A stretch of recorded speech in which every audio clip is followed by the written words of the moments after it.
ഒരിക്കലും തന്നെ നമ്മൾ പലിശക്കാരായി പോകരുത്. അതേ, ഒരിക്കലും തന്നെ മദ്യപാനികളാകരുത്. ഓ പ്രിയപ്പെട്ട യുവാക്കളെ, പണം സമ്പാദിക്കാൻ വേണ്ടി, ബിസിനസിന് വേണ്ടി ഏത് നാശം പിടിച്ച സാധനങ്ങളും, ഏത് നാശകാരികളായ മയക്കുമരുന്നുകളും മിഠായിയുടെ രൂപത്തിൽ കൊടുത്ത് ജനങ്ങളെ ദുന്യാവും ആഖിറവും നശിപ്പിക്കുന്ന ഒരു കാലമാണിത്. അതിലേക്ക് എന്റെ മക്കൾ തിരിഞ്ഞു നോക്കല്ലേ.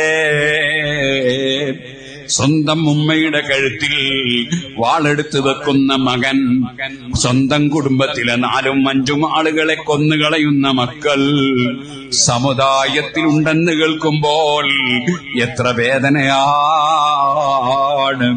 അതുകൊണ്ട് നമ്മളെ മക്കളെ നമ്മൾ നന്നായി പഠിപ്പിക്കണം. വെറും ഇംഗ്ലീഷ് പഠിച്ചാൽ പോരാ, ദുന്യാവ് പഠിച്ചാൽ പോരാ. മാതാപിതാക്കൾ ആരാണെന്ന് പഠിപ്പിക്കുന്ന ആത്മീയ വിദ്യാഭ്യാസം നൽകണം.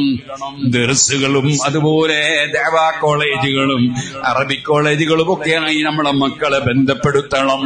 പഴയ കാലം പോലെയല്ല ഒരേ സമയത്ത് ആത്മീയ വിദ്യാഭ്യാസവും അതേ സമയത്ത് അക്കാഡമിക് വിദ്യാഭ്യാസവും ഒരുപോലെ നേടാൻ കഴിയുന്ന ആയിരക്കണക്കിന് സ്ഥാപനങ്ങളുള്ള കാലത്താണ് നമ്മൾ ജീവിക്കുന്നത്. അത് നമ്മൾ ഉപയോഗപ്പെടുത്തണം. നമ്മളെ മക്കളെ നന്നായി വളർത്തണം. പിന്നീട് നമ്മൾ കൈകടിച്ചിട്ട് കാര്യമില്ല.